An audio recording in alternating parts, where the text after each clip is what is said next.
Hi, everybody. It is, I believe, Thursday. 6/2 is our topic today, and we're going to be writing equivalent values as fraction, decimals, and percents because they all weave in and out. And you're also going to be able to write fractions as decimals and percents when the denominator of the fraction is not 100. So it's lovely when it's a base 10. It makes our life so much easier, but in math that doesn't always happen. So this is the best way you will know how to always do this. So we have this example of Teddy, and he spends this much time doing his homework, and 30% of it is spent doing some reading. 3/5 is done with math, and then he does 1/10 doing some science homework. So we want to have all of these things written in the same way. So let's start with the reading.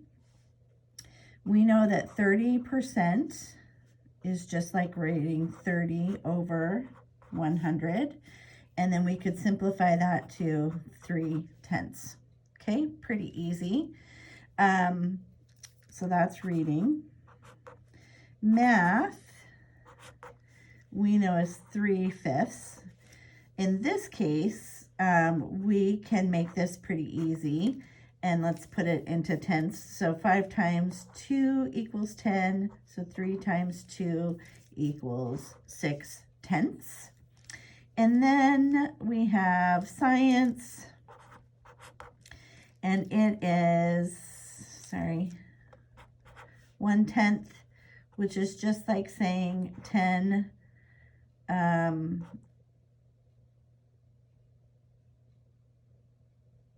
over, if I did this, it would have to be 10 over 100 because I had it go out to the hundredths place, or I could have written it as 1/10. And then now we have all equal things. And so we know that he spends a good amount of time on science. And we could put these in order now. It's nice and neat. Okay, let's take an example number 2. Same scenario where we have 30%, fraction is 3/5, and decimal is 1/10 or 10/100.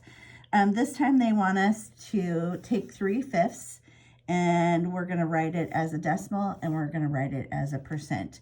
So again, with decimals, if we know we can get it to a base 10, why not just have it go to tenths? And so again, this would be 6/10, which would also be, now thinking of a percent, I would add a 0 because I need to go out 2 places because we're going always to the hundredths when we're talking about percent. And so this would be 60%. Okay.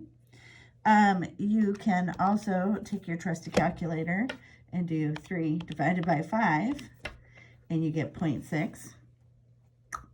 And that, you move those decimals over twice to get 60%.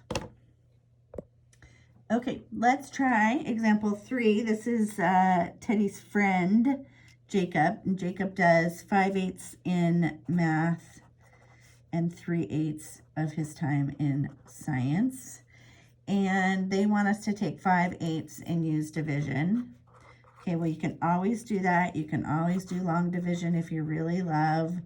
So we'll do 5.0, 48, 2, drop that down, 4, 2, got ahead of myself, 4, drop that down, and 5. So we would get 5/8 equals 0.625, and 0.625 is the same as saying 625 thousandths. But if we're trying to go to percentages, we are going only to the hundredths, and so this would be 62.5%. You can also think about moving the decimal place 2 spaces because you want, there's tenths, hundredths, and that's another way you can think about it. But we can do all the same thing. So on the try this, could you do that with 3/8? Come on back after you think you've done it. Okay, on that, try that with 3/8. You could divide, or you could take your handy calculator, 3 divided by 8, and we get 3.75. I should say 0.375, 375 thousandths. I can write that like this for a decimal. For percentage, I can again put it over 1,000 and know that we're going to move that decimal place over twice, and we get 37.5%. All right, you have your assignment.